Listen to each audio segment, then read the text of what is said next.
James moved through the cafe with a careful eye, a habit honed from his military days, taking in every detail. He noticed the worn yet polished wooden floor, the mismatched chairs that contributed to the cafe's charm, and the local artwork adorning the walls, each piece a window into the soul of Benton. A young waitress, her name tag reading Emily, approached him with a warm smile. Her eyes crinkled at the corners, reminiscent of his granddaughter, stirring a mix of emotions within him. Love for his family and a hint of sadness due to the distance that often separated them. "Good morning, sir," Emily greeted cheerfully. "Welcome to the Sunny Spot Café. Would you like a table or a spot at the counter?" James found himself smiling back, her friendliness easing the tension he hadn't realized he was carrying. "Good morning. A booth would be nice if you have one available." Emily nodded and gestured toward a cozy booth near the window. "Right this way, sir. It's a lovely spot where you can watch the town wake up while enjoying your breakfast." As James settled into the booth, he instinctively straightened his posture, a habit ingrained from years of military service. The vinyl seat creaked slightly under his weight, a sound that somehow added to the cafe's warm ambiance. Emily placed a menu in front of him, its laminated pages showing signs of frequent use, a good sign for a well-loved establishment. "Can I get you started with some coffee?" she asked. James nodded gratefully. "That would be wonderful, thank you." As Emily moved away to fetch his coffee, James's gaze drifted around the room. He saw families enjoying their Sunday breakfast, the laughter of children brightening the atmosphere. A few solo diners sat at the counter, engrossed in newspapers as they sipped their coffee, while the group of bikers continued their lively conversation in the corner, adding an unexpected dynamic to the scene. James felt a mix of caution and hope as he observed his fellow diners. Having lived long enough to know that appearances could be deceiving, he understood that a friendly face didn't always mean a welcoming heart. Yet he had also seen enough of the world to know that humanity could surprise you in the most delightful ways. Perusing the menu, the enticing aromas of fresh coffee and sizzling bacon filled his nostrils, making his stomach growl in anticipation. The menu featured various hearty dishes, but James was drawn to the cafe's special: scrambled eggs with crispy bacon and a side of golden hash browns. Emily returned with a steaming mug of coffee, its rich aroma enveloping him in comfort. "Here you go, sir," she said, placing the mug in front of him. "Are you ready to order, or do you need a few more minutes?" James was about to respond when a commotion from the kitchen drew his attention. The swing door burst open, and a man with a bald head glistened under the cafe lights. James assumed this was the owner. The man appeared to be in his late 40s with a welcoming expression as he surveyed the cafe, nodding and greeting to the regulars. However, when his gaze fell upon James, something shifted. The warmth in his eyes faded, his smile faltering before being replaced by a frown. James felt a familiar sinking sensation in his stomach, recognizing that look all too well.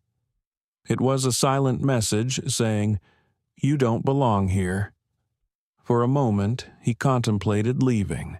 James contemplated avoiding the confrontation he sensed was brewing.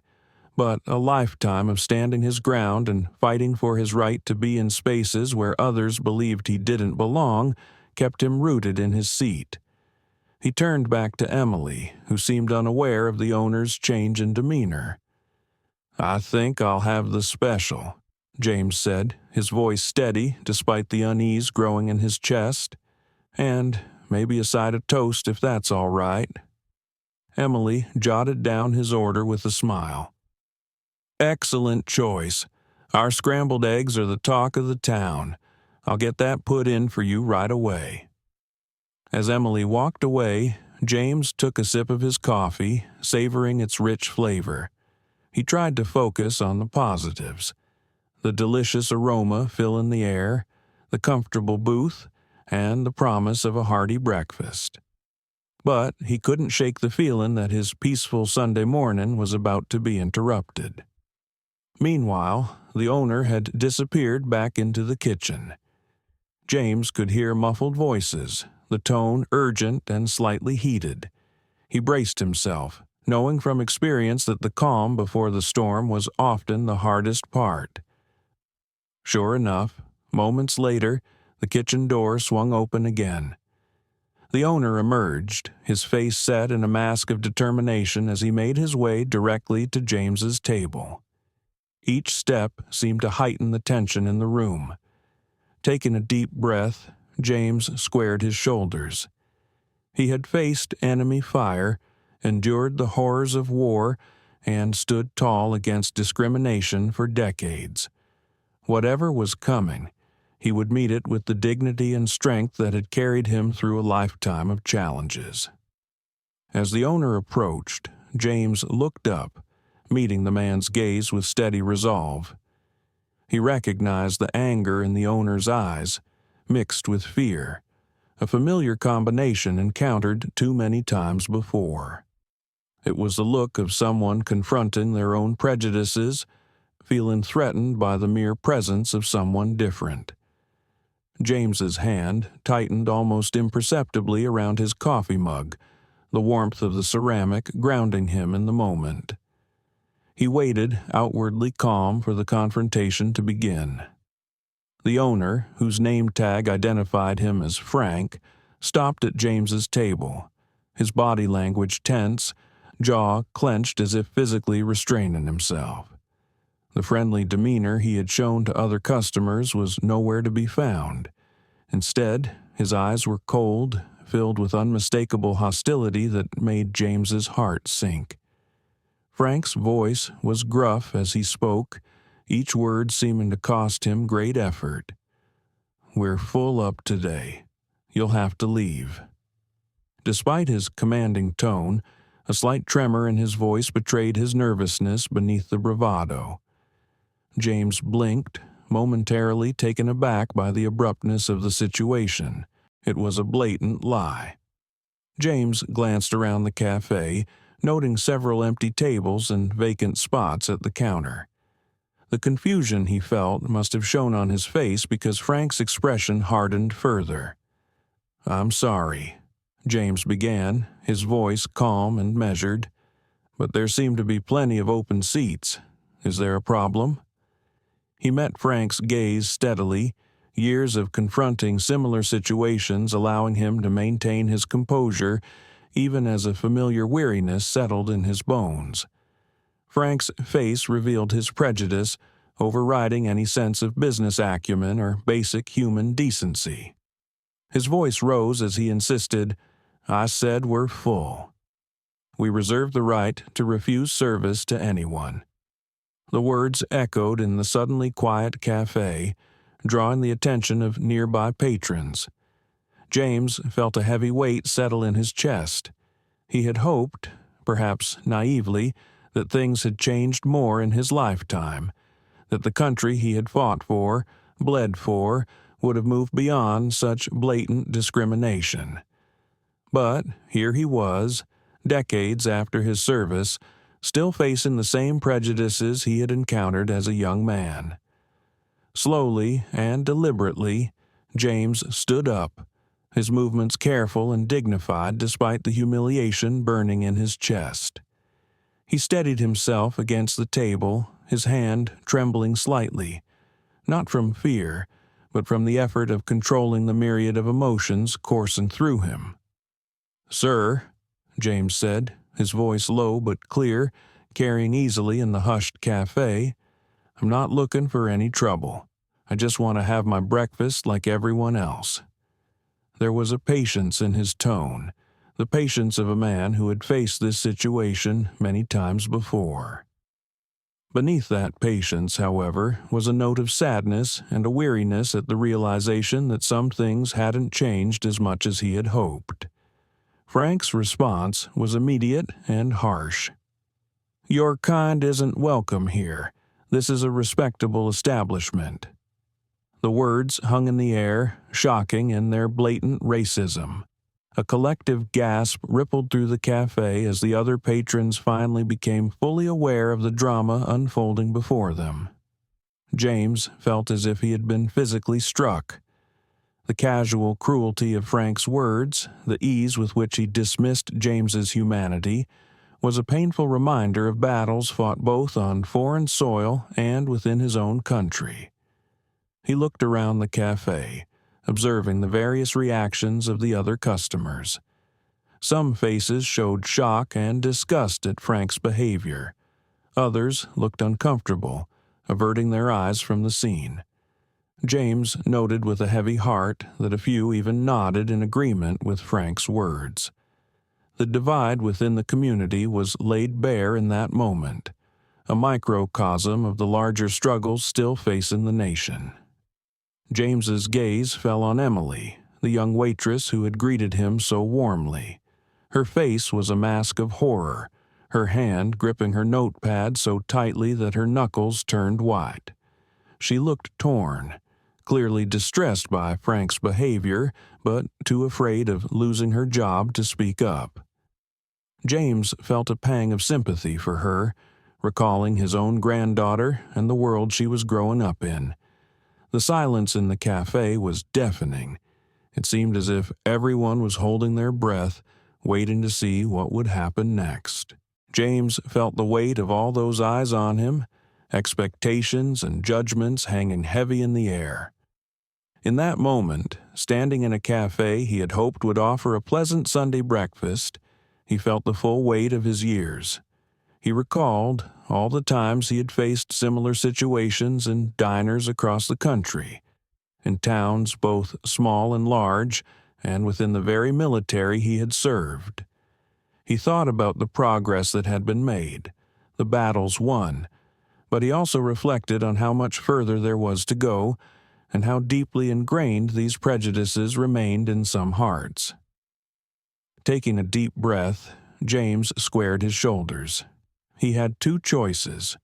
He could leave quietly, avoiding further confrontation but also allowing Frank's bigotry to go unchallenged, or he could stand his ground, asserting his right to exist in this space and to be treated with the same respect afforded to any other customer.